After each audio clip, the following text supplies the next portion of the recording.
Eh, bueno, eh, hola estimados alumnos.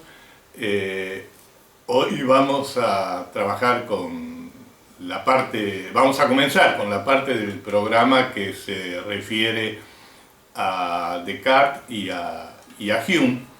En particular, hoy la próxima clase estarán referidas a Descartes. Lo tengo acá a mi costado, después van a ver una imagen más cerca. Nació en 1596 y murió en 1650. Se lo conoce como Renato Descartes, es francés, y es uno de los de los pesos pesados dentro de la historia de la filosofía.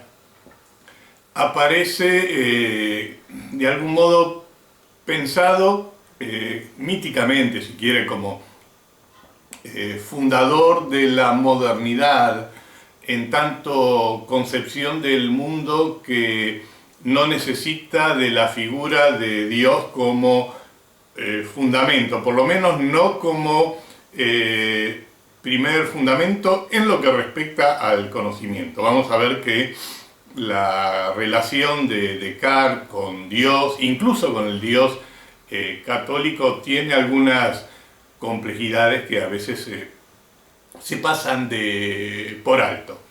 Pero aparece entonces en ese centramiento, vamos a ver, con la figura de la conciencia, del cogito, del yo, del sujeto, como fundamento de todo conocimiento. Estamos así pegando un salto de varios siglos, desde Platón a esta época, al siglo XVII.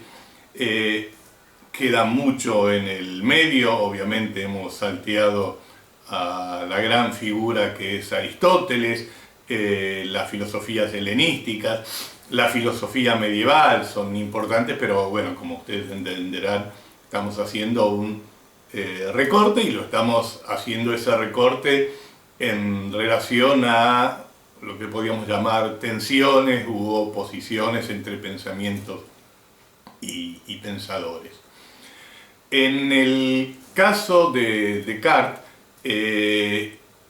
voy a tratar de hacer algo así como lo más parecido a lo que hubiera sido una clase presencial, de forma de restituir esa práctica, que yo la relaciono entonces más directamente con la lectura del texto, en particular de las meditaciones cartesianas, de las que ustedes tienen el inicio, el prólogo y la meditación primera y segunda.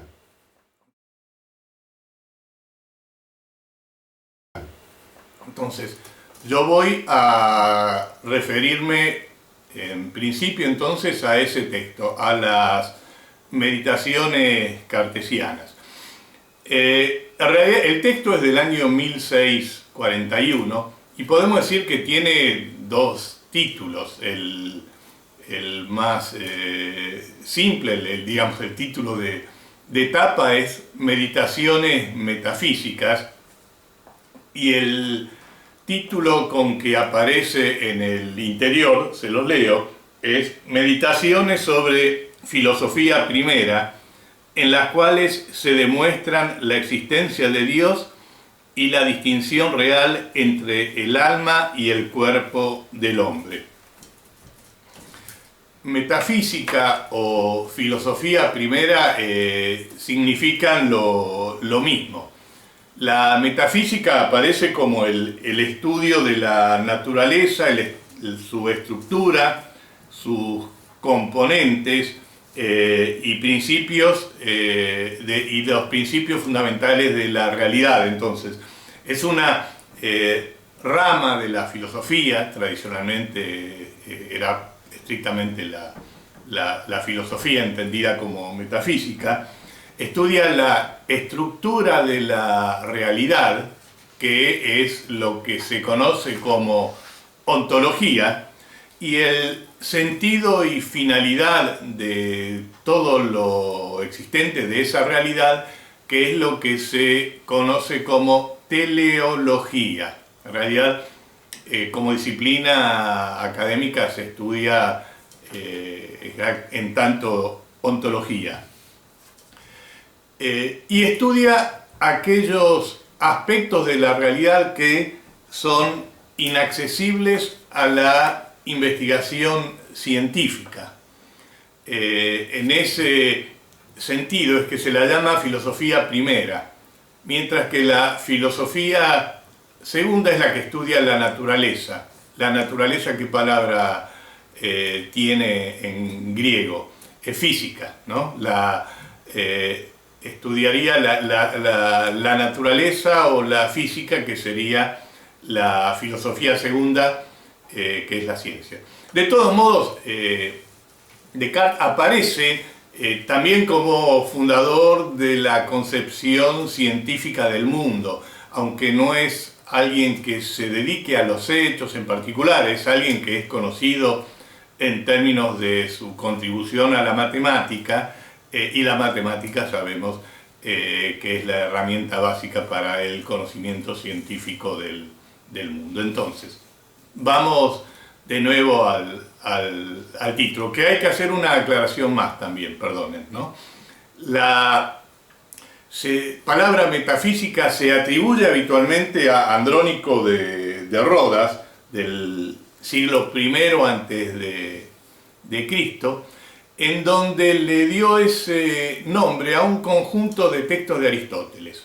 Aristóteles, como dije recién, no lo trabajamos, pero es el gran filósofo que tuvo su impacto también sobre Santo Tomás de Aquino en la época medieval. Escribió sobre física, sobre psicología, sobre teatro, sobre poética, sobre política, sobre ética. Escribió sobre una enorme variedad de asuntos. Era realmente algo así como la enciclopedia del saber durante muchísimo tiempo. Y en el siglo I, un tal Andrónico de Rodas quiso organizar los textos de Platón, y había una serie de textos, de temas cuyas cuestiones no encajaban dentro de la clasificación tradicional de los textos, y expuso en lo que se llama la clasificación bibliográfica esos textos que no encajaban después de los textos de física, después de los textos que trataban sobre la naturaleza.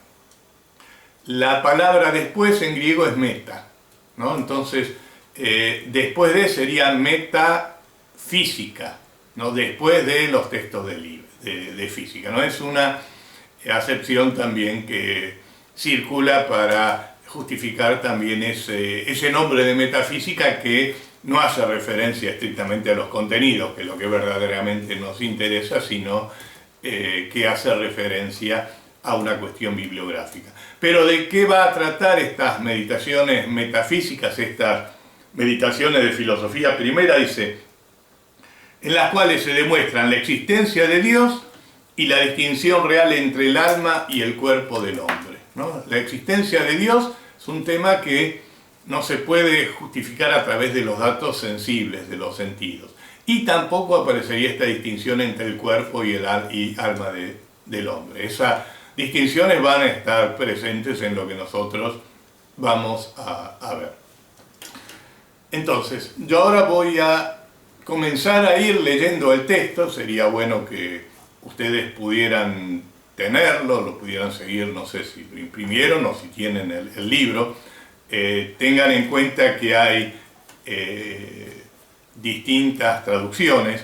En realidad, Descartes no tiene una especie de bibliografía voluminosa. Yo tengo en este libro, es una vieja compilación de los textos de Descartes, de editorial Charcas, muy buena traducción. Están los textos principales o fundamentales de Descartes. Digo esto si uno compara con el volumen de las obras, por empezar, de Platón, de Aristóteles y de buena parte de los filósofos posteriores. Bueno, empiezo. Yo lo que hago es, leo un párrafo y lo comento, ¿no? Vamos a ir trabajando así, leyendo, si bien no toda, buena parte de esta primera y segunda meditación.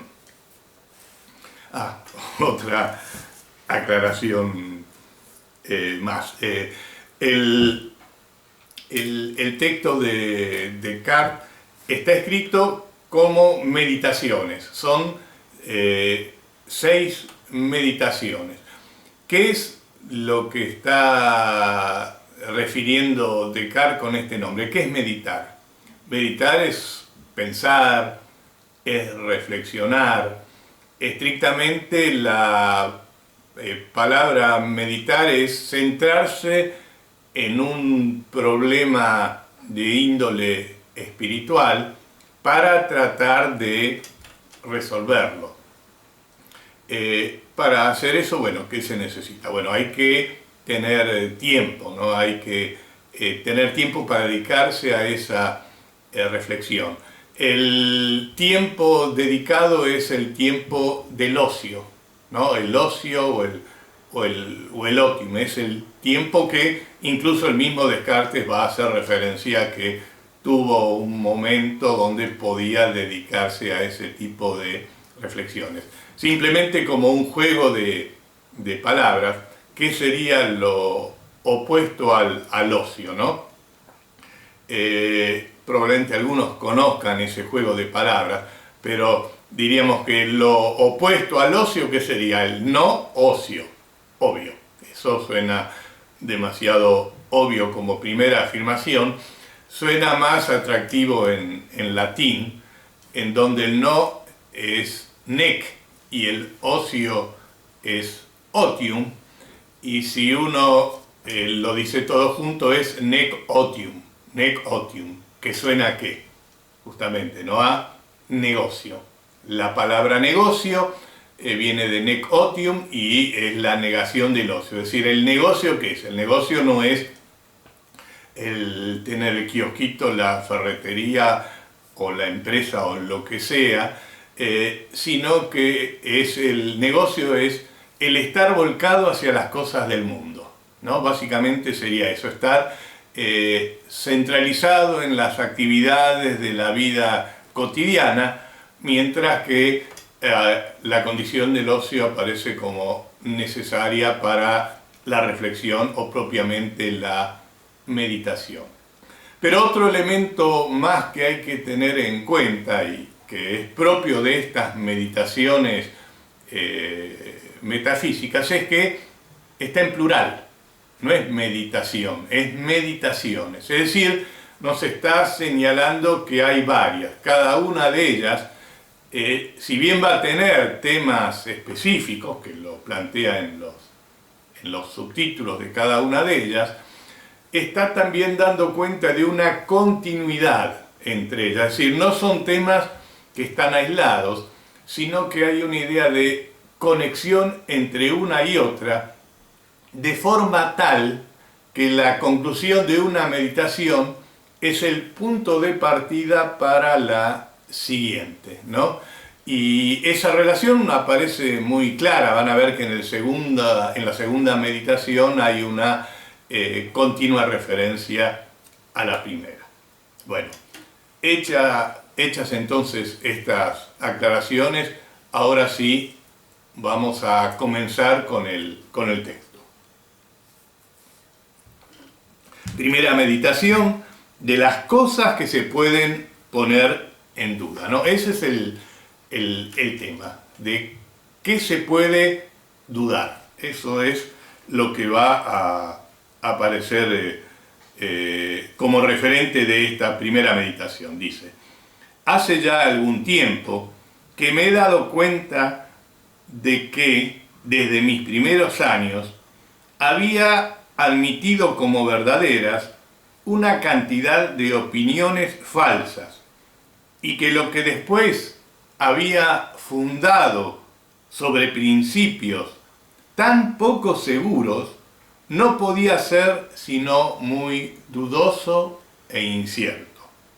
De modo que me era preciso intentar seriamente, una vez en mi vida, deshacerme de todas las opiniones que hasta entonces había creído y empezar enteramente de nuevo desde los fundamentos si quería establecer algo firme y constante en las ciencias.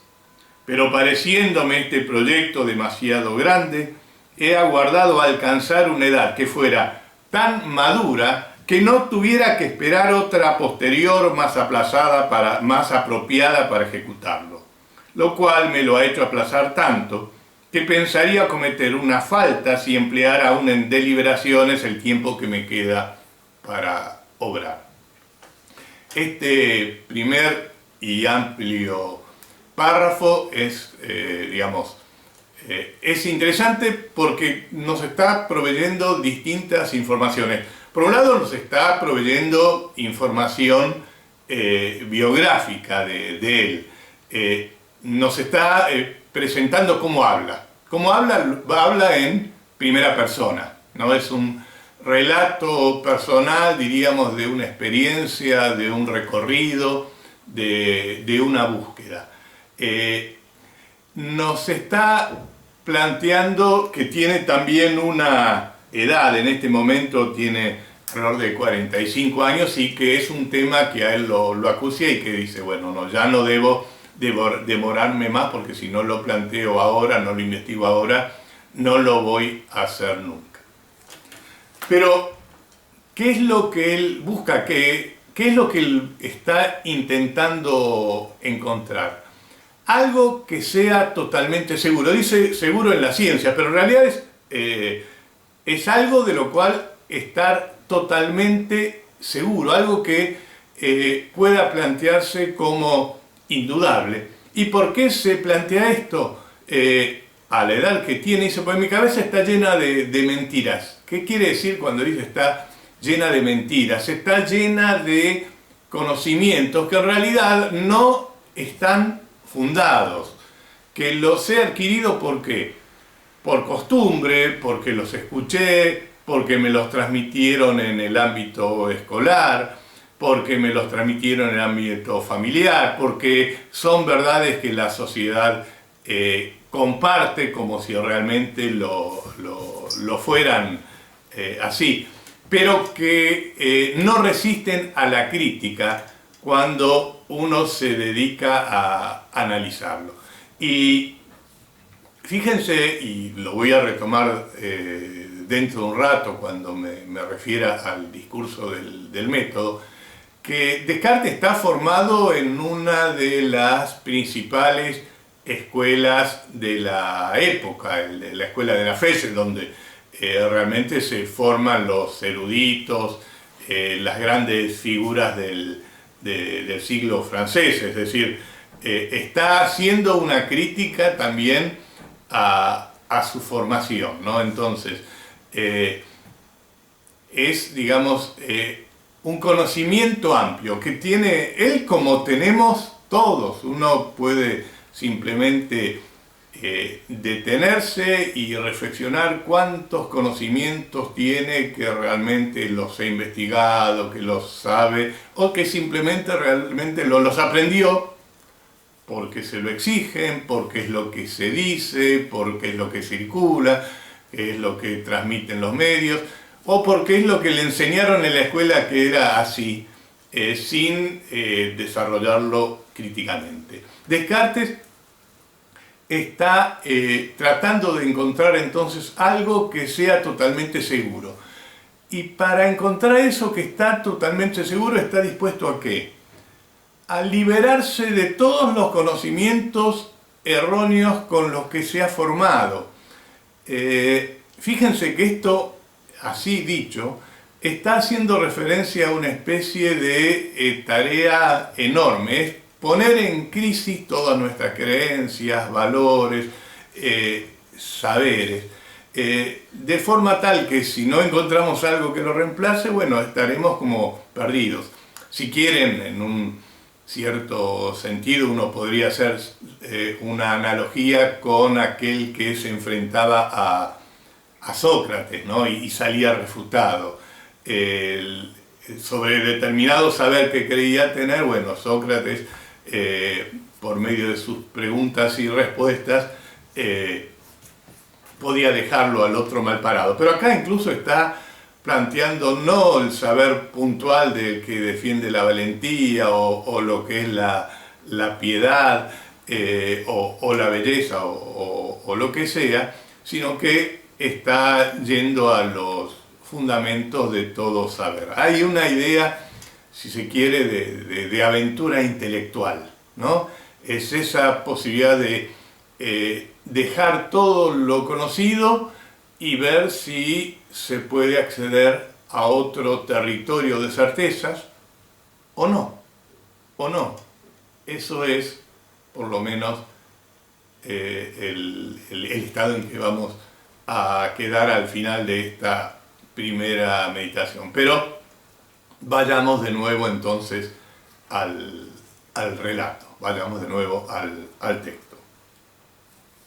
El segundo párrafo dice: ahora pues que mi espíritu está libre de toda clase de cuidados y que me he procurado descanso seguro en una tranquila soledad, me aplicaré seriamente y con libertad a destruir en general todas mis antiguas opiniones. Pero no será necesario para cumplir este propósito probar que todas ellas son falsas, cosa que quizás jamás lograra llevar a cabo. Pero, puesto que la razón me convence por lo pronto de que a las cosas que no son enteramente ciertas e indudables debo negarle crédito con tanto cuidado como a aquellas que parecen manifiestamente falsas, bastará el menor motivo de duda que yo encuentre para hacer que las rechace a todas. Y para esto no es necesario que examine a cada una en particular, lo que sería un trabajo infinito. Pero ya que la destrucción de los fundamentos necesariamente arrastra consigo todo el resto del edificio, atacaré, por lo pronto, los principios sobre los cuales se apoyaban mis antiguas opiniones. Entonces, vamos de nuevo a este párrafo. Comienza planteando lo que recién dijimos, que se encuentra en una situación personal de ocio, es decir, que tiene cubiertas sus necesidades básicas de alimento y habitación, y puede dedicarse a esta reflexión. Esta reflexión, ¿qué es lo que quiere hacer? Bueno, ver si algunos de los conocimientos que a lo largo del tiempo ha adquirido pueden sostenerse o no. Pero, ¿qué característica tiene el enfoque que él va a plantear? Queda claro que no puede dedicarse a todos y a cada uno de los conocimientos adquiridos. No sé, la pared es blanca, es realmente blanca, el piso es de madera, es realmente de madera, el piso me sostiene a todo lo largo o puede ser partes en que se desarme. La luz que yo veo viene del sol o puede ser que, como yo no veo la fuente, venga de algún otro tipo de iluminación. Podríamos multiplicar los saberes con los que yo cuento hasta, digamos, en esta forma inmediata. Estoy hablando a la cámara y va a quedar esto grabado. ¿Será que estaré haciendo mal? O después, digo, hay toda una enormidad de elementos con los que continuamente nosotros estamos contando que son así. Descartes lo que hace es plantear, bueno, voy a poner absolutamente todo en duda, Pero en ese poner todo en duda, no puedo estar probando con cada uno de esos conocimientos. Se habla del método de la duda, y yo les voy a poner una especie de cartelito para simplificarlo. Se habla de la duda como que tiene tres características. La primera característica es que la duda es universal. Que la duda es universal, ¿qué quiere decir? Quiere decir que Descartes va a dudar de absolutamente todo. Va a dudar de absolutamente todo. La segunda característica es lo que se conoce como hiperbólica. Hiperbólica. El sentido de hiperbólica acá es exagerado. Es exagerado. ¿Qué quiere decir acá? Quiere decir que va a dudar incluso de aquello que en primera instancia parecería que no fuese dudoso. Parecería confiable. Eso lo vamos a ver en un ratito con el tema de las matemáticas, que parecería confiable, pero él va a encontrar un procedimiento por el cual las va a poder poner en duda. Entonces, el concepto de hiperbólico habla del carácter exagerado de la duda, dudar incluso de aquello que no parecería dudoso. Y en tercer lugar, ¿no? Es lo que se conoce como el carácter radical de la duda. Radical en el sentido de referirse a raíces, ¿no? Radical ligado a raíces, ligado a fundamentos o principios. Es decir, que Descartes no va a dudar de todos y cada uno de los conocimientos adquiridos, sino que va a ir a los fundamentos o principios en que esos conocimientos se sostienen. Si esos fundamentos o principios muestran que no son confiables, y no ser confiables por el carácter hiperbólico de la duda, quiere decir que si encuentro alguna situación que me parece que no es confiable, bueno, lo voy a tener que descartar. No lo voy a tener que descartar para mi vida total, para mi vida cotidiana, para nuestra vida. En general nos manejamos con un cierto rango de incertidumbre, pero acá lo que está buscando es encontrar si hay algo que sea absolutamente cierto. Y reitero entonces, en vez de ir a todos y cada uno de los conocimientos, va a ir a sus fundamentos. Es como si imaginásemos, les voy a hacer el dibujito, algo así como una especie de edificio donde todos los ladrillos que lo constituyen son distintos bloques de saberes con los cuales nosotros nos hemos formado, en los cuales nosotros creemos, los constituimos como verdaderos. Pero es como si ese edificio de ladrillos estuviese sustentado en vigas, como los palafitos, como las casas del tigre, etc. ¿No? Esas casas que se sostienen en lo alto, también podríamos decir como varias de las construcciones propiamente modernas. Y lo que está diciendo Descartes es que si nosotros mostramos que esos palafitos, esas columnas son débiles, ya con mostrar la fragilidad de esos fundamentos ya nos basta. No necesito estar analizando lo que está allá arriba, porque si los fundamentos son débiles, se cae todo el edificio, se cae toda la construcción. Se entiende entonces esta distinción tradicional de lo que se llama la duda, ¿no? La duda, el procedimiento de la duda. Recuerden que el título del capítulo es de las cosas que se pueden poner en duda, para encarar entonces el recorrido por esta cuestión de los principios o fundamentos del conocimiento.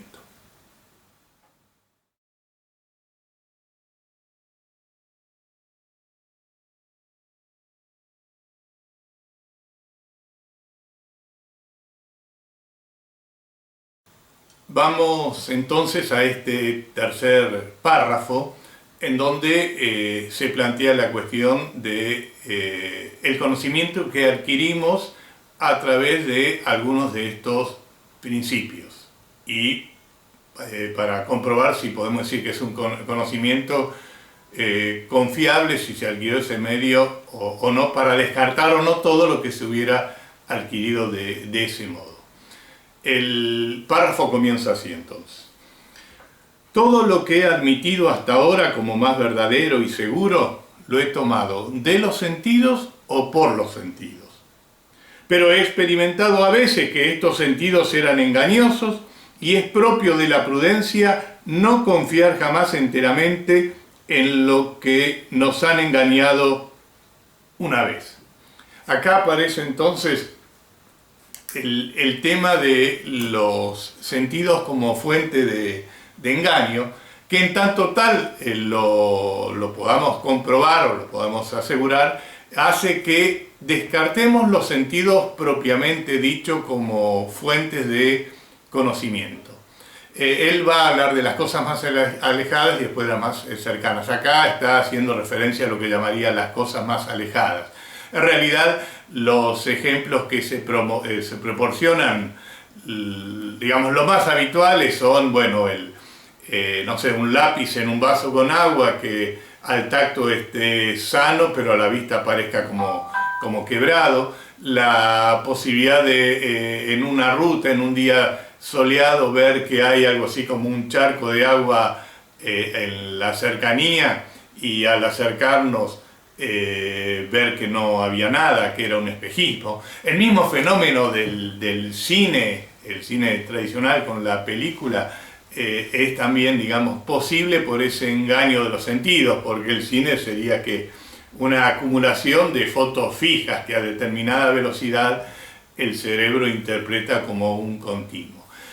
Para ampliar esto, yo utilizo, y por qué no voy a seguir utilizándolo en esta clase particular, un artículo antiguo del diario sobre las puertas de la percepción, que justamente habla de este engaño de los sentidos, y tiene interesante también, no sé de qué año es el artículo, es bastante viejo, pero el que escribía o escribe en La Nación es Diego Golombek, que es doctor en ciencias biológicas, es investigador del CONICET y es muy conocido como divulgador científico. No tengo dudas que varios de ustedes lo deben ubicar, y actualmente incluso tiene un cargo estatal, además de aparecer en televisión, no sé si en Paca Paca o en alguno de estos programas para divulgar la ciencia, y es el director del Instituto Nacional de Educación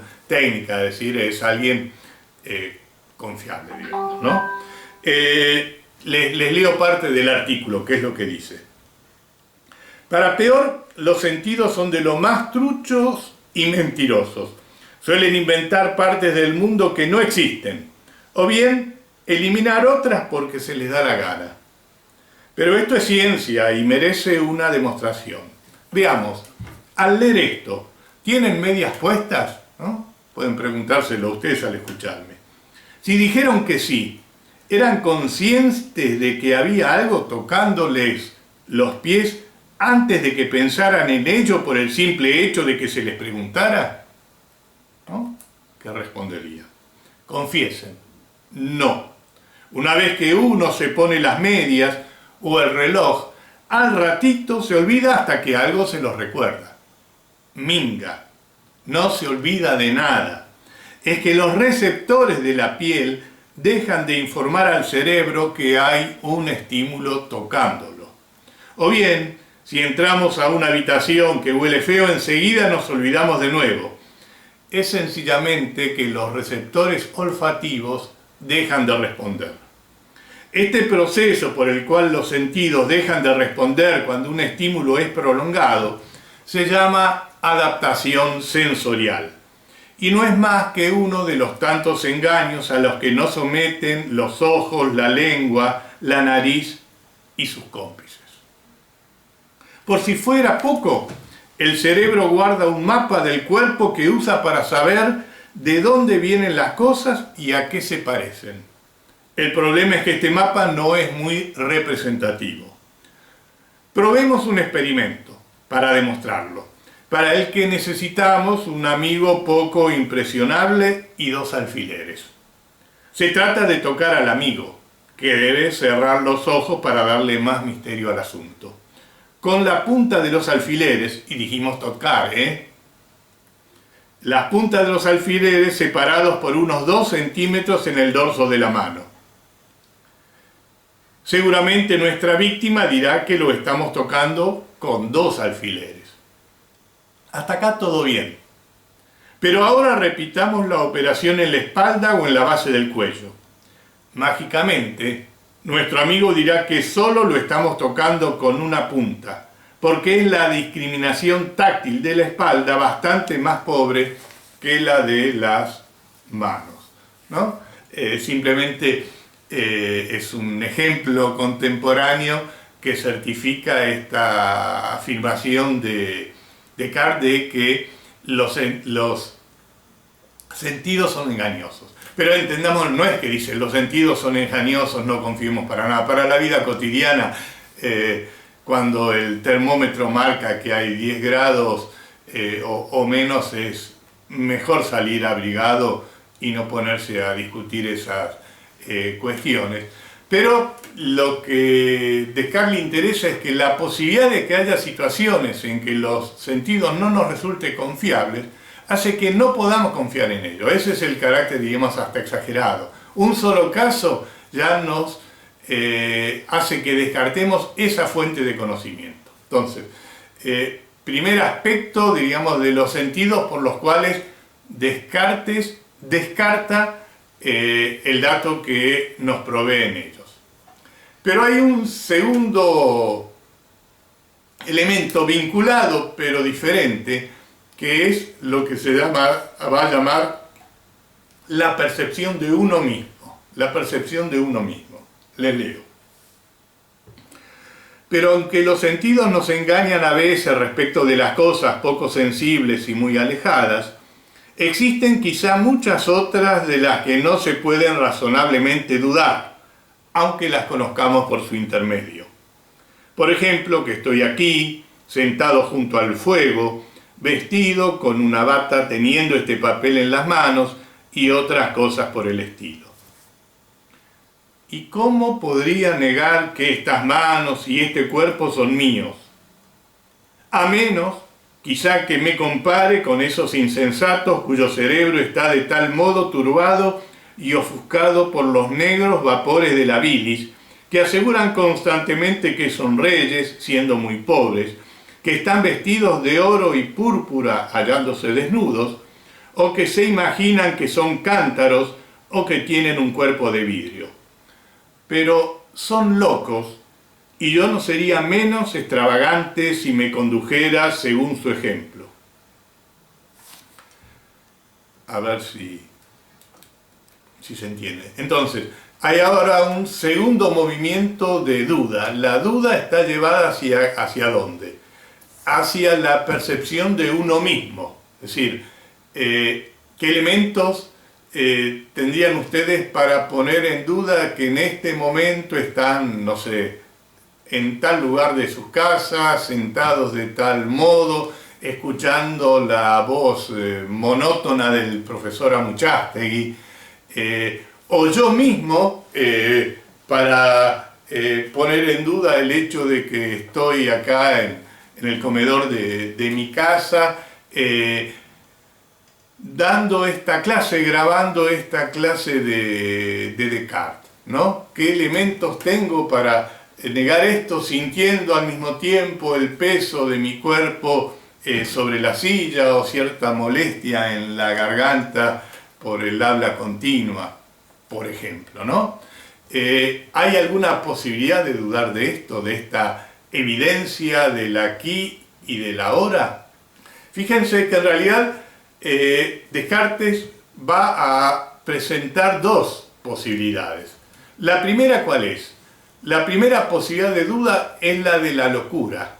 ¿Por qué dice? Bueno, los locos se perciben a sí mismos como cántaros, como que son de vidrio, que están vestidos estando desnudos, es decir, tienen una percepción de sí mismo que es errónea, ¿no? Que no coincidiría con el aquí y el ahora, y en tanto tal parecería una posibilidad de poner en cuestionamiento esa percepción de uno mismo.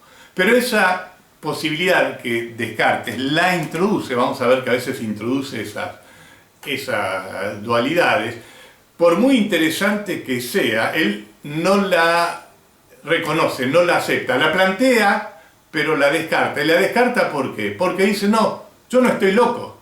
Digo, esa es como una certeza que la podemos tomar como tal, porque Descartes está haciendo el recorrido del hombre de razón, que tiene la facultad de razonar, que tiene la facultad de analizar, y dice, no, yo tengo claro, no soy, no estoy en esa situación, pero quiero saber de todos modos, quiero plantearme, analizarme si, aún teniendo plena posesión de mi razón, aún siendo un ser propiamente racional, puedo poner en duda la percepción de mí mismo. Puedo poner en duda que estoy acá grabando esta clase para ustedes. Ustedes pueden poner en duda que están en este momento escuchándome donde sea que estén, pero pueden mirar el reloj, podrían pellizcarse o lo que sea, y que están ustedes en este momento escuchándome. Antes de leer la respuesta de Descartes, y dije recién que tenía la garganta un poco seca, les voy a leer un cuento, ¿no? Estoy haciendo más o menos lo que haría habitualmente en una clase, ¿no? El cuento se llama Episodio del enemigo, y el autor tiene la sigla JLB, que algunos podrán deducir a quién pertenece, pero el texto mismo lo dice. Comienza así. Tantos años huyendo y esperando, y ahora el enemigo estaba en mi casa. Desde la ventana lo vi subir penosamente por el áspero camino del cerro. Se ayudaba con un bastón, con un torpe bastón que en sus viejas manos no podía ser un arma sino un báculo. Me costó percibir lo que esperaba, el débil golpe sobre la puerta, contra la puerta. Miré, no sin nostalgia, mis manuscritos, el borrador a medio concluir y el tratado de Artemidoro sobre los sueños. Libro un tanto anómalo ahí, ya que no sé griego. Otro día perdido, pensé. Tuve que forcejear con la llave. Temí que el hombre se desplomara. Pero dio unos pasos inciertos, soltó el bastón que no volví a ver y cayó en mi cama rendido. Mi ansiedad lo había imaginado muchas veces. Pero solo entonces noté que se parecía, de un modo casi fraternal, al último retrato de Lincoln. Serían las 4 de la tarde. Me incliné sobre él para que me oyera. Uno cree que los años pasan para uno, le dije, pero pasan también para los demás. Aquí nos encontramos al fin y lo que antes ocurrió no tiene sentido. Mientras yo hablaba, se había desabrochado el sobretodo. La mano derecha estaba en el bolsillo del saco. Algo me señalaba y yo sentí que era un revólver. Me dijo entonces con voz firme: para entrar en su casa he recurrido a la compasión. Le tengo ahora a mi merced y no soy misericordioso. Ensayé unas palabras. No soy un hombre fuerte y solo las palabras podían salvarme. Atiné a decir: Es verdad que hace tiempo maltraté a un niño, pero usted ya no es aquel niño, ni yo aquel insensato. Además, la venganza no es menos vanidosa y ridícula que el perdón. Precisamente porque ya no soy aquel niño, me replicó, tengo que matarlo. No se trata de una venganza, sino de un acto de justicia. Sus argumentos, Borges, son meras estratagemas de su terror para que no lo mate. Usted ya no puede hacer nada. Puedo hacer una cosa, le contesté. ¿Cuál?, me preguntó. Despertarme. Y así lo hice. Este breve cuento borgiano nos permite entrar en esta alternativa que Descartes está presentando. Descartes plantea la aparente evidencia de la percepción de sí mismo, que está con una bata, que está junto al fuego, con un papel entre las manos, es decir, son todos datos empíricos directos. El cuento este de Borges tiene el encanto, diríamos, de que nos ubica en una situación, ¿no? Está en lo alto de un cerro la casa donde vive, da unas señales que luego sabemos cómo funcionan, hace referencia a ese libro de Artemidoro sobre los sueños, pero da toda una serie de datos sensibles que nos permite ubicarnos en que está haciendo como un relato de una situación concreta, es decir, ve a este hombre que está subiendo por el cerro, que sube con dificultad, el báculos es el bastón de los obispos y de los pastores, ve que asciende con dificultad, reconoce, él lo reconoce a quién es decir, reconoce lo que luego se va a decir, de que es alguien a quien cuando esta persona que está subiendo era chico, él había maltratado, pero lo ve con tal fragilidad, incluso lo refuerza eso, porque dice, me costó escuchar lo que esperaba, el débil golpe sobre la puerta, claro, por si es un tipo que está muy débil, y ese golpe es eso que captaríamos por el oído. El otro dato visual está también reforzado por el dato visual de la hora, y esas son las 4 de la tarde. Nos permite situarnos entonces completamente en algo así como una especie de aquí ahora que nos permite la ficción, y bueno, ver que en realidad el tipo no era tan débil como aparentaba, que tenía que venía a vengarse, y todo eso fue simplemente una estrategia para que poder entrar sin dificultad. Pero cuando estamos entonces en la plena situación del momento de la venganza, que es lo que Borges o el cuento nos presenta. Bueno, era un sueño, puedo despertarme, ¿no? Podría salir de ese estado y por lo tanto escapar del peligro. Es esa distinción entonces, ese elemento del sueño, lo que va a aparecer como alternativa para poner en juego la percepción, la aparente evidencia de la percepción de mí mismo, la aparente evidencia del aquí y ahora en el que me encuentro. Entonces, sigo leyendo el texto cartesiano. Dice, entonces, dijimos, pero son locos y yo no sería menos extravagante si me condujera según su ejemplo. Dejo de lado entonces el tema de la locura, porque yo estoy haciendo el recorrido del hombre del buen sentido o razón. Después me referiré a esa palabra. Dice entonces, sin embargo, tengo que considerar aquí que soy hombre, y por consiguiente que suelo dormir y representarme en sueños cosas iguales o a veces menos verosímiles que estos insensatos cuando están despiertos. ¿Cuántas veces no me ha sucedido de noche soñar que me hallaba en este sitio, que estaba vestido, que me encontraba junto al fuego aunque yaciera desnudo en mi lecho?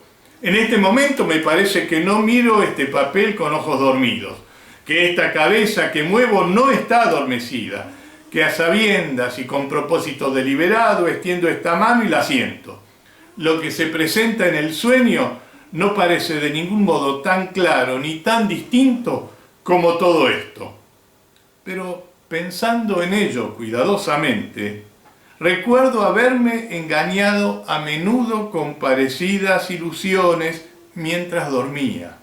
Y deteniéndome en estos pensamientos veo tan manifiestamente que no existen indicios concluyentes ni señales lo bastante ciertas por medio de las cuales me pueda distinguir con nitidez, la vigilia del sueño, que me siento realmente asombrado, y mi asombro es tal que casi llego a convencerme de que duermo. ¿Ven? Entonces, lo que habíamos adelantado es lo que dice tajantemente Descartes. Es decir, yo no puedo afirmar a ciencia cierta que no estoy durmiendo. Por lo tanto, si esa certeza no la tengo, la percepción de mí mismo, yo, Rodrigo, con tal edad, con tal situación, vos, Carlos, María, Viviana o quien sea, la percepción de uno mismo con una identidad estricta, incluso diríamos ligado a lo corporal, a la idea de que uno tiene una propia historia, no es algo de lo cual se pueda afirmar tajantemente que es así. Reitero, para la vida cotidiana mejor manejarse, salir con los documentos de identidad en una u otra situación. En esta época de pandemia podría complicarse la cuestión si uno no los tiene, pero en términos de búsqueda de certeza no es un dato confiable el de la percepción de uno mismo. El argumento del sueño hace que estemos en esa situación. La cuestión ahora es preguntarnos si hay algo de lo cual podamos decir que es cierto, que es verdadero, sea cual sea nuestra situación, estemos despiertos o dormidos.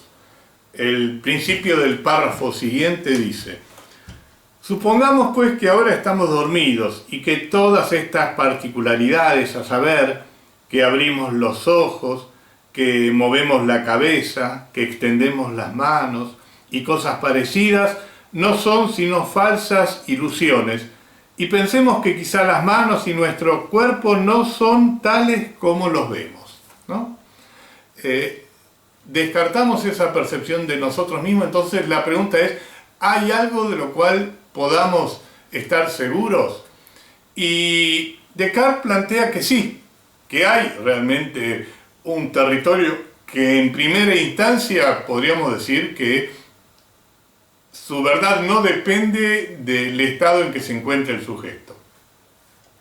Dejamos algunos párrafos. Hay otro, vamos al párrafo que dice: por eso quizá no concluiremos de allí erradamente si decimos que la física, la astronomía, la medicina y todas las demás ciencias que dependen de la consideración de las cosas compuestas son muy dudosas e inciertas, pero acá es donde nos interesa la cuestión, pero que la aritmética, la geometría y las demás ciencias de esta naturaleza, que no tratan sino de cosas muy simples y muy generales, sin preocuparse demasiado si se encuentran en la naturaleza o no, contienen algo cierto e indudable. Pues aunque esté despierto o duerma, 2 y 3 juntos formarán siempre el número 5, y el cuadrado jamás tendrá más de 4 lados, y no parece posible que verdades tan claras puedan ser sospechosas de falsedad o incertidumbre alguna, ¿no? ¿Qué es lo que nos está diciendo Descartes? Es que las verdades de las matemáticas se sostienen en forma independiente del estado del sujeto. 3 más 2 igual a 5, el cuadrado no puede tener más de 4 lados, y podríamos seguir planteando otras verdades de las matemáticas.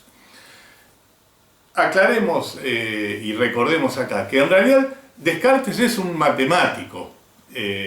Es alguien que va a encontrar en las matemáticas, y luego incluso vamos a ver que vuelve a ella, algo así como un territorio de lo verdadero. O sea, un territorio de lo verdadero que no depende de la realidad concreta, de la naturaleza. Incluso por eso es que Descartes es un racionalista. No depende su sistema, por llamarlo así, de las experiencias concretas, individuales, sensoriales, como ya venimos planteándolo. Es un matemático, ustedes seguramente lo conocen porque han escuchado por lo menos o han estudiado los llamados los ejes de coordenadas cartesianas, los ejes de ordenadas y abscisas, las X y la Y. Eso viene como aporte de Descartes, las matemáticas, pero obviamente Descartes es mucho más que un matemático, es ciertamente un filósofo de peso. Pero entonces, sabemos que a él le interesan las matemáticas y las encuentra con un conocimiento riguroso. ¿Se detiene allí? ¿Es ahí entonces en las matemáticas en donde podemos encontrar el fundamento del conocimiento que nos habíamos planteado al principio? No, porque hay una instancia más que podemos plantearnos. Fíjense el texto, ¿qué es lo que dice? El párrafo siguiente. Dice: sin embargo, hace mucho que tengo en mi espíritu cierta opinión, a saber, que existe un Dios que lo puede todo y por el cual he sido creado y producido tal como soy. Pues, ¿quién me podría asegurar que este Dios no ha hecho que no exista tierra ninguna, ningún cielo, ningún cuerpo extenso, ninguna figura, ninguna magnitud, ningún lugar, y que sin embargo yo tenga las sensaciones de todas estas cosas y que todo esto no me parezca existir sino como lo veo?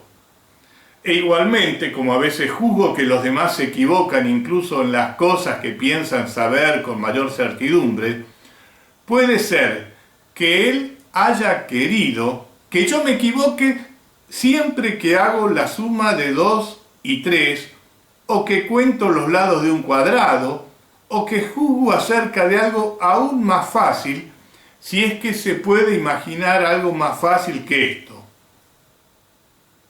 Está claro acá, ¿no? Dios, en tanto lo reconoceríamos como omnipotente, como que lo puede todo, podría hacerme creer como cosas verdaderas, cosas que no lo son. Incluso Dios podría, digamos, hacerme creer que las verdades de las matemáticas son ciertamente tales, pero que no lo sean. En la potencia de Dios está esa posibilidad. Pero ¿qué es lo que dice Descartes? Dice: pero quizá Dios no ha querido que fuese engañado de esta manera, pues es soberanamente bueno. Acá se abre una cuestión que es muy interesante. Es decir, en las potencias o posibilidades de Dios estaría la cuestión de poderme engañar en términos de hacerme creer que son verdaderas cosas que realmente no lo son. Y dentro de ese conjunto que Dios podría hacerme creer está el de las verdades de las matemáticas, ¿no? Está en esa concepción de Dios como omnipotente, como que lo puede todo. Pero fíjense que dice, bueno, pero Dios no puede haber hecho eso, porque el engaño sería un mal. Y Dios es soberanamente bueno. La bondad divina aparece también junto a omnipotencia, omnisabiencia, eternidad, etcétera, etcétera, aparece la idea de la bondad divina, también la de perfección, lo vamos a ver, pero aparece acá claramente la cuestión de la bondad divina, la cuestión de que Dios no puede ser engañador. Entonces Dios no puede estar engañándome en términos de mis creencias matemáticas. Eso es muy interesante. Pero inmediatamente, ¿qué es lo que dice? Y salto igual un párrafo. Aparece, sin embargo, la posibilidad de que yo me engañe. ¿De qué modo aparece esa posibilidad? Salto el párrafo y voy al que dice: supondré pues que existe, no por cierto, un verdadero Dios que es la soberana fuente de verdad, sino cierto genio maligno, tan astuto y engañador como poderoso, que ha empleado toda su habilidad en engañarme. Fíjense que de la posibilidad de pensar que Dios tiene la capacidad de hacerme creer cosas que no son, surge la hipótesis del genio maligno. ¿Qué quiere decir? Descarta a que Dios sea el que me pueda engañar, porque sería contra su naturaleza, pero de esa posibilidad de pensar en un ente que pueda engañarlo, introduce la posibilidad del genio maligno, que sería alguien con todas las facultades que tenía de Dios, con toda la potencia de Dios, de hacerme creer cosas que no son, y que sea efectivo porque es maligno, digamos, no tiene problema en engañarme, sería esa la cuestión, ¿no? Acá hay que entender entonces, con respecto a la cuestión de la duda de las matemáticas, también se abre como una doble vertiente. Una posibilidad, ¿cuál es? La de Dios, ¿no? Con su omnipotencia podría engañarme. Pero esa posibilidad la descarta porque afirma, bueno, no, Dios es bueno. La bondad divina aparece como una nota esencial y vamos a ver que tiene una lógica también en otro aspecto posterior, ¿no? Pero entre las notas de lo que sería Dios como suma de perfección está la idea de bondad. La maldad sería una imperfección en términos de Dios. Pero al mismo tiempo me abre la posibilidad de pensar, bueno, existe otro ser. Podría existir, no dice que existe, y eso lo reitero. Él no dice que existe, pero dice, podría existir, supondré. Es lo que se conoce como hipótesis del genio maligno, ¿no? Es la segunda alternativa que sí me sirve en este caso para poner en duda la confianza en las matemáticas, ¿no? Entonces, la hipótesis del genio maligno hace que mi certeza en las matemáticas no pueda sostenerse como tal. Es, diríamos, también el caso extremo de esa característica de la duda como hiperbólica, como exagerada que habíamos planteado antes, ¿no? Es este el caso, que no exista, simplemente la posibilidad de que pudiese existir hace que las matemáticas no sean algo confiable. Y entonces termina la primera meditación. Y podríamos decir, con respecto al título inicial que decía que era de las cosas que se pueden poner en duda, digamos en principio que todo puede ponerse en duda. No hay nada de lo cual podamos sentirnos seguros de que es así, de que es verdadero, de que es evidente, ¿no? Esa es la situación final al que nos lleva Descartes en esta tarea demoledora de las certezas, ¿no? Alguien en algún momento había salido algo así como una especie de crítica a Descartes, porque es tan demoledora la crítica que sabemos que él la va a superar esa crítica en la siguiente meditación, pero la cuestión pasaba que ¿qué hubiera pasado si Descartes se moría sin escribir la segunda meditación? Digo, hubiera demolido todo aquello que estaba funcionando como certeza, no teníamos ninguna posibilidad de confiar enteramente en nuestros sentidos, ni en la percepción de nosotros mismos, ni siquiera en las matemáticas, y hubiéramos quedado como totalmente desvalidos, ¿no? Como una especie de situación de nihilismo absoluto, ¿no? Ahí sería esta cuestión. Ahora, antes de pasar a la segunda meditación, que tienen ustedes el texto, y también a la tercera, por lo menos a la parte que se refiere a la existencia de Dios, vamos a ver el tema del método, porque allí nos aparece, digamos, el criterio que está funcionando en forma interna a Descartes en relación a aquello que le está buscando. Es decir, en lo que se llama el método va a aparecer, digamos, cuál es el criterio que tiene que tener algo para decir esto es verdadero y por lo tanto yo lo puedo aceptar, ¿no? Estoy haciendo un recorrido ampliado, pero más o menos equivalente al que tienen ustedes en el texto, el capítulo de Descartes de Carpio. Hago acá un comentario.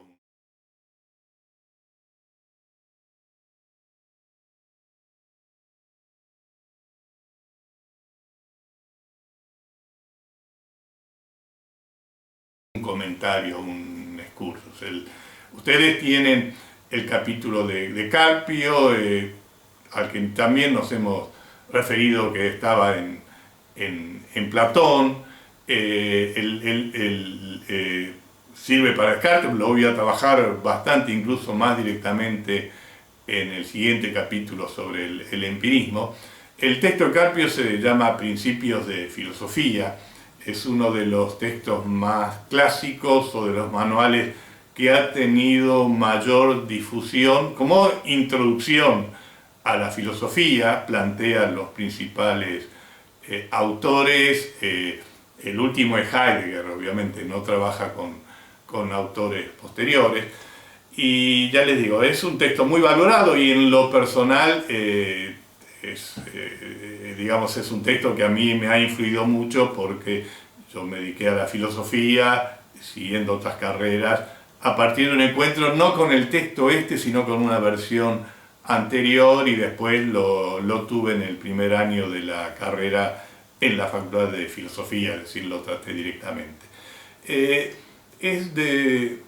Diríamos que aplica la máxima que Ortega y Gasset tenía sobre la filosofía. Ortega y Gasset decía, la claridad es la gentileza del filósofo. Hay muchos filósofos, se van a dar cuenta, aquellos que sigan la carrera específica, que no son particularmente gentiles, sino que son bastante oscuros. Carpio tenía esa virtud. Bueno, vamos entonces ahora a hacer el comentario sobre el discurso del método.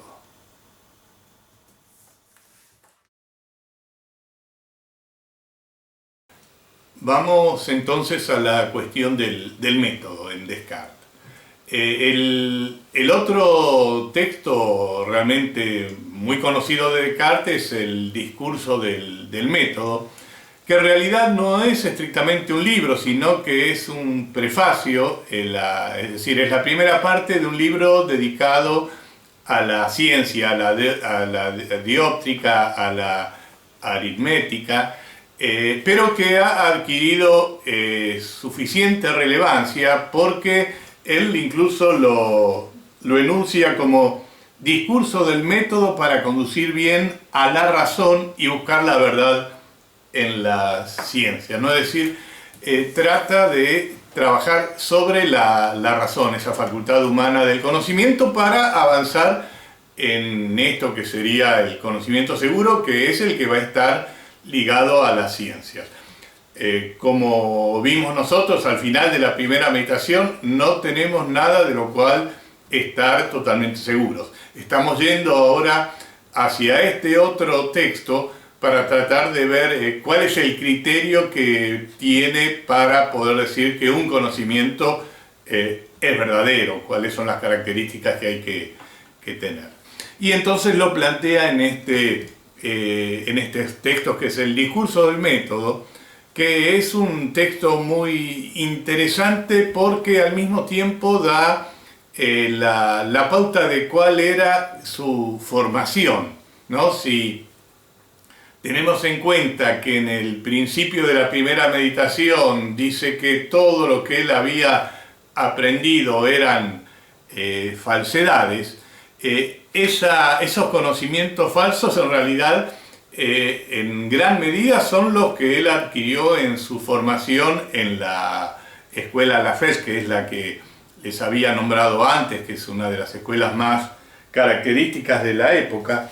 Y para tener algo así como una idea de lo que él había estudiado, de lo que sería la currícula, si bien él la vincula con las letras, lo que él había estudiado allí es, por ejemplo, la importancia de las lenguas para entender los libros antiguos, la importancia de las fábulas para despertar el espíritu, la importancia de las historias memorables que ayudan a formar el juicio y elevar el espíritu, la lectura de los buenos libros que nos permite acceder a los espíritus más distinguidos, de la elocuencia, es decir, el saber hablar por sus poderes y bellezas, de la poesía por sus delicadezas y dulzuras, de la matemática para facilitar las artes y el trabajo humano, es decir, las matemáticas forman parte de ese conjunto de los aprendizajes, de las costumbres, en realidad está refiriéndose a la moral por sus enseñanzas y sus exhortaciones a la virtud, de la teología que enseña a ganar el cielo, de la filosofía que en este contexto él dice sirve para hablar verosímilmente de todo y hacerse admirar por los menos sabios, y también incluye la jurisprudencia, la medicina y dice demás ciencias que traen honores y riquezas a los que las cultivan. Y entiende que todos estos saberes no son buenos, no fundamentan ciertamente lo verdadero. En ese sentido, a pesar de haberlos aprendido, los va a dejar de lado. Va a haber algo así como un segundo momento en donde Descartes empieza a viajar, diría, a leer en el gran libro del mundo, y ahí también adquiere como nuevos aprendizajes en una segunda etapa, y la tercera que dice, bueno, más que leer en el mundo ahora es la idea de leer en uno mismo, ¿no? Y es entonces ese horizonte de las meditaciones. Eso, digamos, en relación a su contexto o a sus elementos biográficos, que estoy planteando obviamente muy brevemente. Es un francés igual que se fue después a vivir a Holanda para tener menos problemas. Pero bueno, vamos entonces a la cuestión del método. En principio, ¿un método qué es? Un método es un conjunto de reglas, después les dicto la definición más cartesiana, pero es un conjunto de reglas que hay que seguir para lograr cierto objetivo, ¿no? En general, en nuestra vida podemos plantear una multiplicidad de métodos que hay, no sé, desde métodos para cocinar, qué orden hay que seguir para lograr un budín, ¿no? En qué orden hay que mezclar los ingredientes y cuánto tiempo tiene que estar el orden. La receta es una serie de reglas que hay que seguir de tal modo para lograr ese resultado objetivo. Puede haber métodos para hacer negocios o métodos para seducir, esos son obviamente serie de reglas que sin embargo no pueden garantizar el resultado, pero es lo contrario de lograr las cosas por medio del método, que es lograrlas por medio del azar, por medio de la casualidad. Descartes entiende que él ha encontrado un método. ¿Un método para qué? Bueno, para ir aumentando el conocimiento en las ciencias.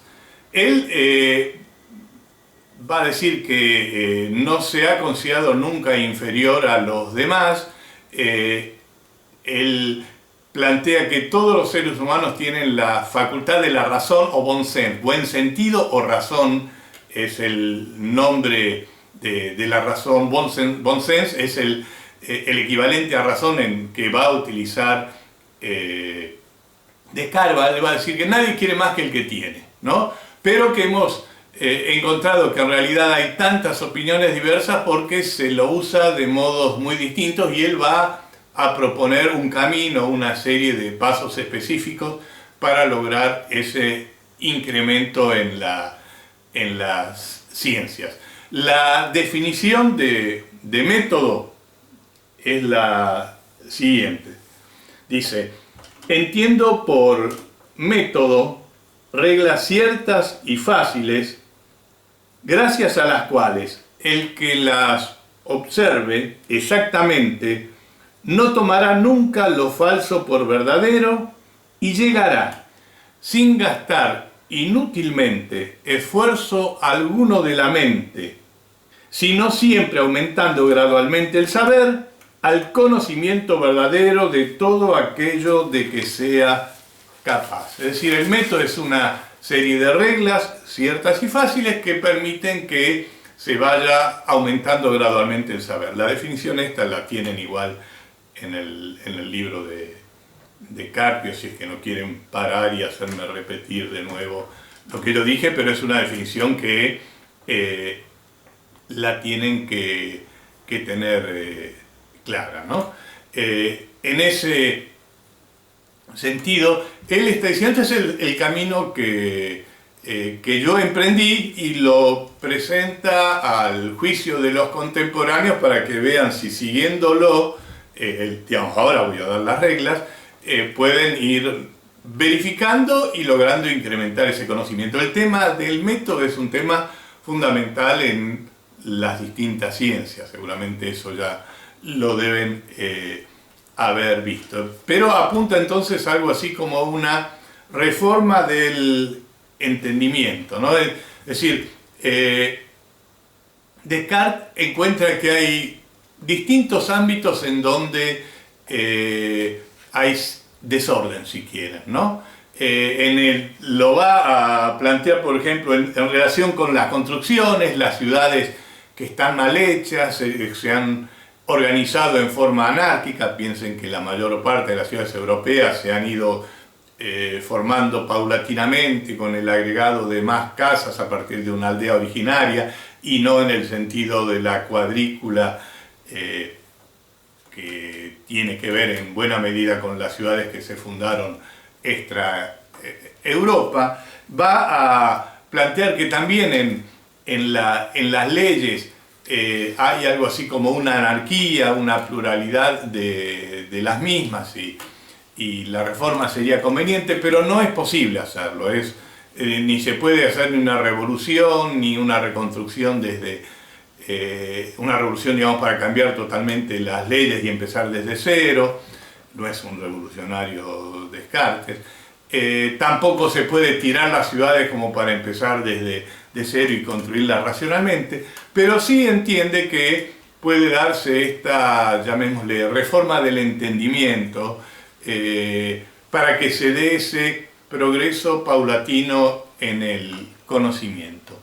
Y para eso propone entonces las 4 reglas.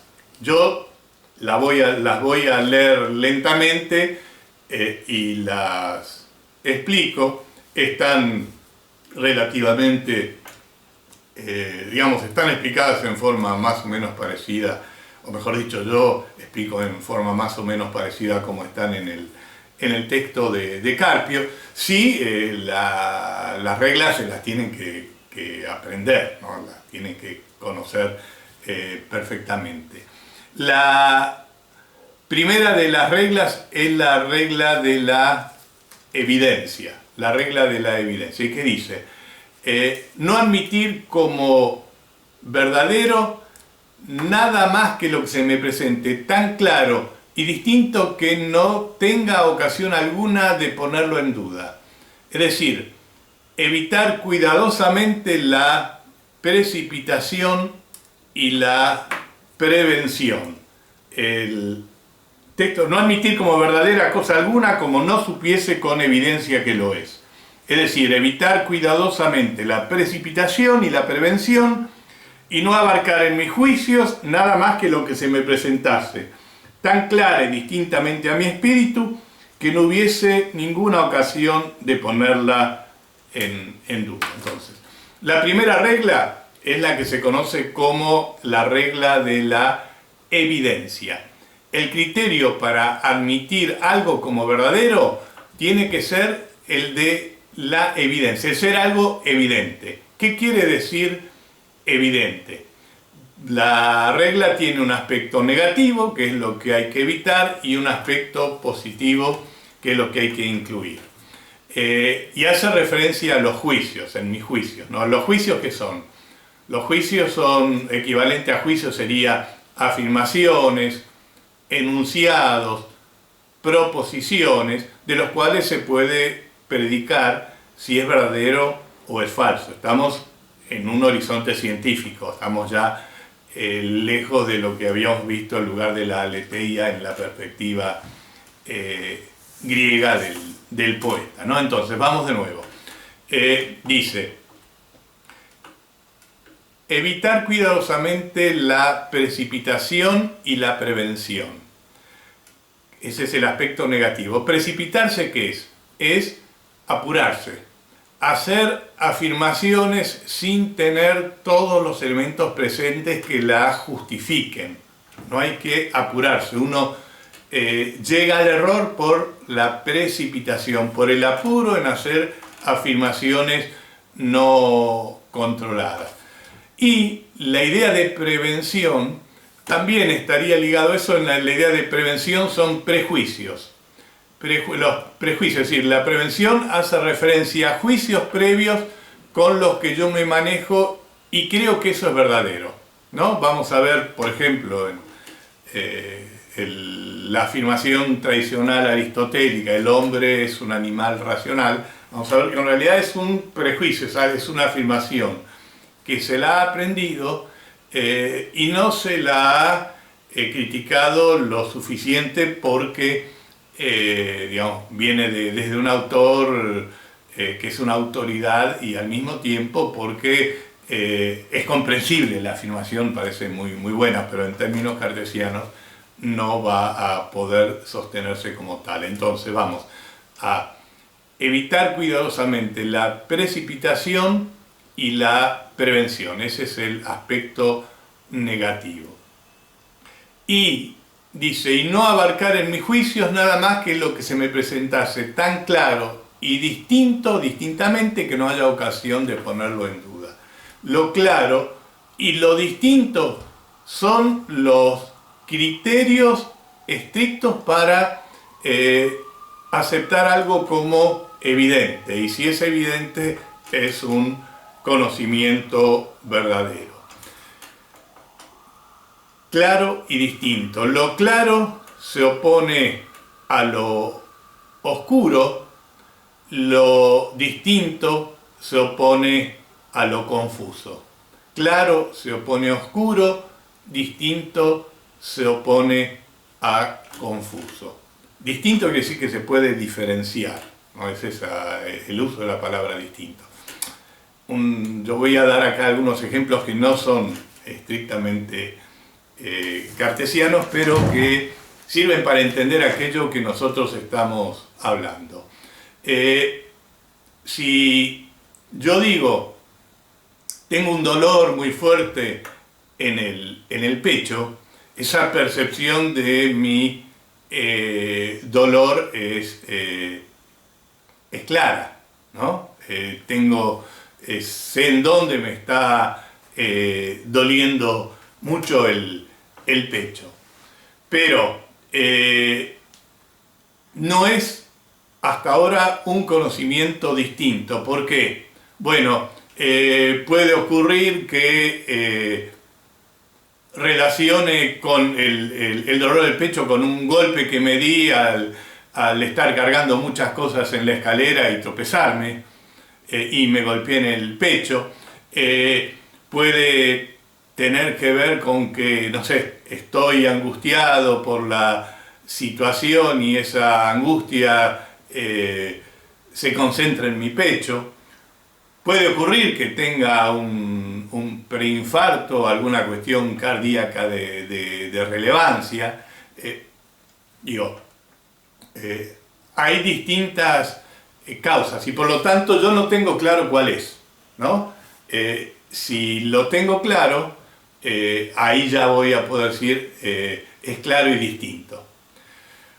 Ese no es un ejemplo de todos modos cartesiano, pero es para que se entienda. Un ejemplo más cartesiano sería decir, si yo digo el triángulo es una figura, ese es un conocimiento claro, porque efectivamente el triángulo es una figura. Y si yo digo el cuadrado es una figura, es también un conocimiento claro, porque efectivamente el cuadrado es una figura. Ahora, ¿qué es lo que pasa? No diferente. Entonces, ¿los cuadrados son iguales a los triángulos si ambos son figuras? No. Tengo que ampliar lo que yo digo. Entonces, si yo digo el triángulo es una figura de 3 lados, el cuadrado es una figura de 4 lados, ya ahí tengo los elementos para diferenciarlo. Entonces tengo enunciados que son claros y distintos, ¿no? La idea de distinción es aquello que permite diferenciar uno de otro. En ese sentido es que hay que entender el concepto de claro y distinto, y es que hay que entender entonces este criterio de la evidencia. Este es entonces la primera regla, ¿no? Que es, reitero, es la principal, es la que fundamenta la cuestión. La segunda regla se conoce como regla del análisis y dice lo siguiente: es dividir cada una de las dificultades que examinare en cuantas partes fuese posible y en cuantas requiriese su mejor solución. Dividir cada una de las partes que examinar en cuantas fuera posible y requiriese su mejor solución. Está haciendo referencia a que frente a un problema, a una situación que aparezca compleja, para resolverla, ¿qué es lo que hay que hacer? Buscar elementos mínimos, dividir, separar eso que es complejo y reducirlo a sus elementos mínimos hasta que esos elementos mínimos tengan ¿qué característica? Ser justamente evidentes, ¿no? La idea de análisis es la idea de una separación. Análisis es dividir.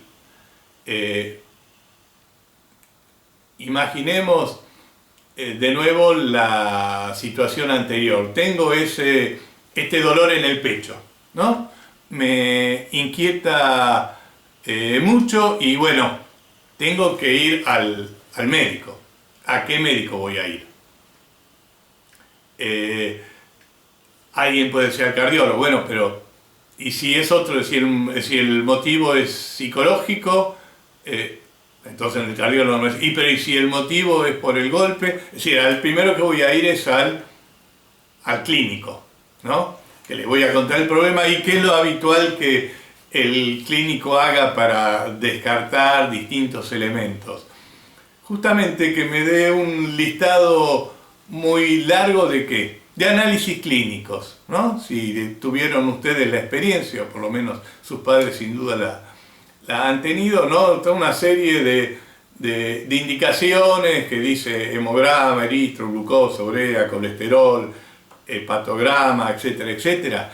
Es análisis. Fíjense que uno de ellos, el hemograma, ¿no? El hemograma que va a tener, va a tomar en 10 mililitros o menos información de la cantidad de glóbulos rojos, glóbulos blancos, de la eritrosedimentación, de la cantidad de neutrófilos, eosinófilos, basófilos, monocitos, linfocitos, es decir, en ese elemento aparentemente homogéneo de nuestra sangre va a poder separarse toda una serie de otros elementos que nos van a dar información sobre nuestra salud, ¿no? Es análisis, separar. El clínico a lo mejor, bueno, nos manda a los distintos especialistas, ¿no? El especialista, bueno, tiene una mirada en particular, va a buscar, digamos, si la lógica de nuestro funcionamiento puede vincularse con los síntomas del malestar, pero desde una mirada particular. De algún modo, cada especialista es alguien que realiza un análisis sectorizado de nuestra salud. Tanto es así que a lo mejor, fíjense, nos puede haber derivado, no, esto no pasa por un lado ni por el otro, vaya al terapeuta. ¿Qué terapeuta? Y al psicoanálisis, ¿no? Fíjense, el psicoanálisis también, ¿no? Es análisis de la mente, ¿no? Entonces, tengan eso en claro, está esa división. Piensen, ampliando más, pensar desde la perspectiva de un constructor, alguien que tiene que hacer una casa, por muy simple que sea, no va a levantar levanto una pared y ahí me fijo qué cables podría ir o qué cañerías tendría que ir. Va a tener que pensarla en su conjunto y en cada uno de los sectores que formen la casa, pero los va a tener, digamos, que pensar en forma independiente y en forma relacionada. El sistema de la estructura, de los pisos, de los techos, el sistema de las tensiones, lo que va a sostener lo más duro, el sistema de circulación del agua, del gas, de la electricidad, si va a haber o no aire acondicionado, entradas para internet o lo que sea, ¿no? Pero tiene que pensarse, digamos, planificarse si quieren en forma separada. Eso es la idea del análisis, la división, la separación en partes, de modo tal que cada una de esas partes, ahí volviendo a Descartes estricto, pueda reducirse a ser un elemento evidente, ¿no? Buscar elementos mínimos que sean evidentes. Es eso lo que busca el análisis. La tercera regla dice: conducir ordenadamente mis pensamientos, empezando por los objetos más simples y más fáciles de conocer, para ir ascendiendo poco a poco, gradualmente, hasta el conocimiento de los más compuestos, e incluso suponiendo un orden entre los que no se preceden naturalmente, ¿no? Incluso suponiendo un orden entre los que no se preceden naturalmente. ¿Qué es lo que nos está diciendo? Regla de la síntesis. La tercera es la regla de la síntesis. Síntesis, ¿qué quiere decir? Es unión. ¿Qué es lo que se une? Lo que el análisis había separado. Pero ¿qué cuestiones del análisis tenemos que recuperar? Aquellas que fueron evidencias. De las distintas evidencias que hemos obtenido a través del análisis, tenemos que ir combinándolas de formas de ir obteniendo conocimientos cada vez más complejos, pero que sin embargo sigan manteniendo el grado de verdad que tenían los elementos simples, ¿no? Esa es la idea fundamental, es ir avanzando en nuestros conocimientos, pero con el mismo grado de certeza, con el mismo grado de verdad. La construcción de la casa obviamente va a suponer la adecuada combinación de los distintos elementos. El diagnóstico sobre mi salud, el médico clínico lo podrá hacer a partir de los distintos informes que le han dado los especialistas. Es decir, el ser humano como cuerpo es la totalidad que comprende todos los sistemas diversos que lo constituyen, ¿no? Entonces está esta idea de ir incrementando el saber. Recuerden que ese es el objetivo del método, a partir de esos datos previos que son evidentes. En realidad, con la regla de la síntesis, podemos decir que estamos cumpliendo estrictamente con el objetivo que Descartes se había planteado cuando enunció el método en general, que era, bueno, ir incrementando estrictamente mi saber con el grado de confiabilidad que ya les había dicho. Pero agrega una cuarta regla que es la regla de la enumeración, que dice así: hacer en todo unos recuentos tan integrales y unas revisiones tan generales que llegase a estar seguro de no omitir nada. Hacer en todo unos recuentos que tienen que ser tan amplios, tan generales de los elementos que me proporciona la síntesis, que esté seguro que no omito nada y por lo tanto la conclusión a la que estoy llegando sea absolutamente cierta. No hay acá entonces un nuevo conocimiento per se, pero sí en esa revisión lo que se está planteando es que no quede nada desligado. Un ejemplo que yo doy, y no es cartesiano, reitero, esto no es cartesiano, pero sirve para darle contemporaneidad, si se quiere, a la metodología cartesiana, es la siguiente situación. Imaginen que ha ocurrido un asesinato en un primer piso que tiene un balcón a la calle.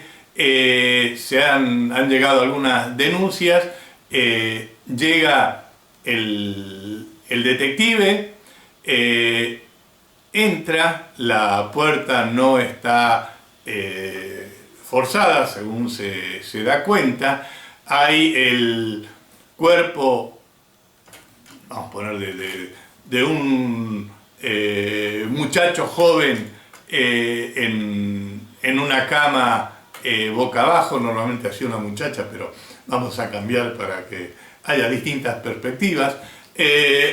Está boca abajo sin moverse, abajo de él hay una mancha roja bastante extendida.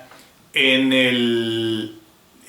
la kitchenette, es un departamento pequeño, hay un cuchillo más o menos grande que está limpio pero que tiene unas gotas de agua, y dije antes, un primer piso que tiene un pequeño balcón y hay unas cortinas que se están moviendo, que da cuenta de que hay una corriente de aire porque esa ventana está abierta.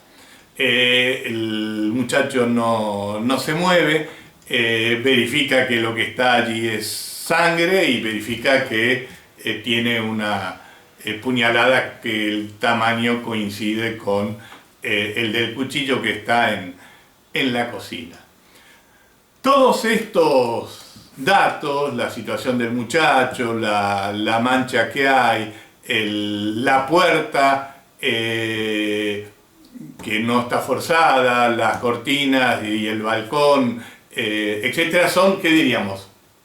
Evidencias que ese detective en principio las toma aisladas, ¿sí? Serían evidencias, resultados de una especie de primer análisis, ¿no? El detective que tiene que hacer, bueno, tratar de ir conectando esos elementos. El cuchillo, obviamente, perfectamente puede ser el arma homicida, y como tiene unas gotas de agua, podemos suponer que no fue hace tanto tiempo que ocurrió el asesinato.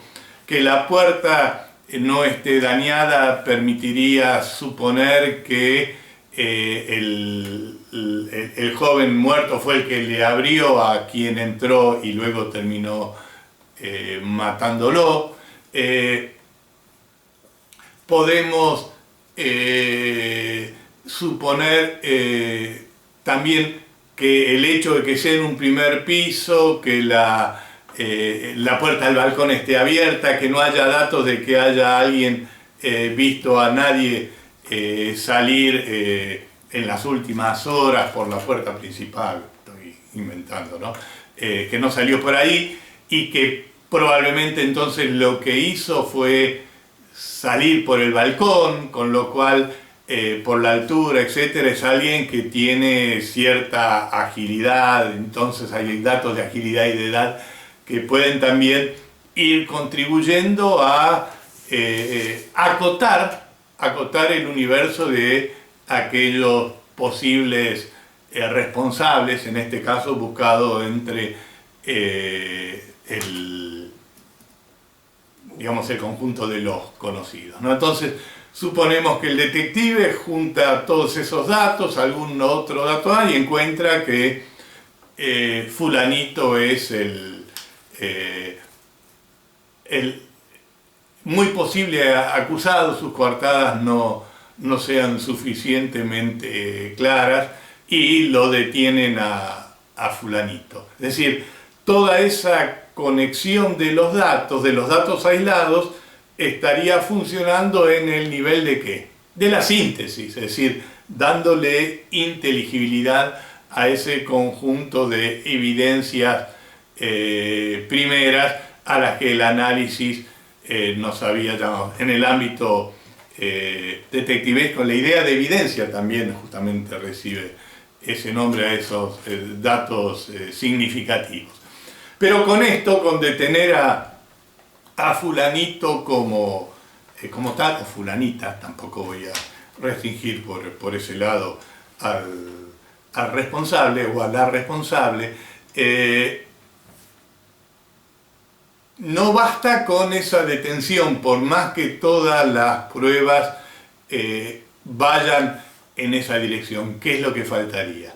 ¿No? Y ahí podemos jugar de nuevo con la aplicación cartesiana de las reglas del método, el ir entonces a la enumeración, porque el momento de la enumeración, ¿cuál sería?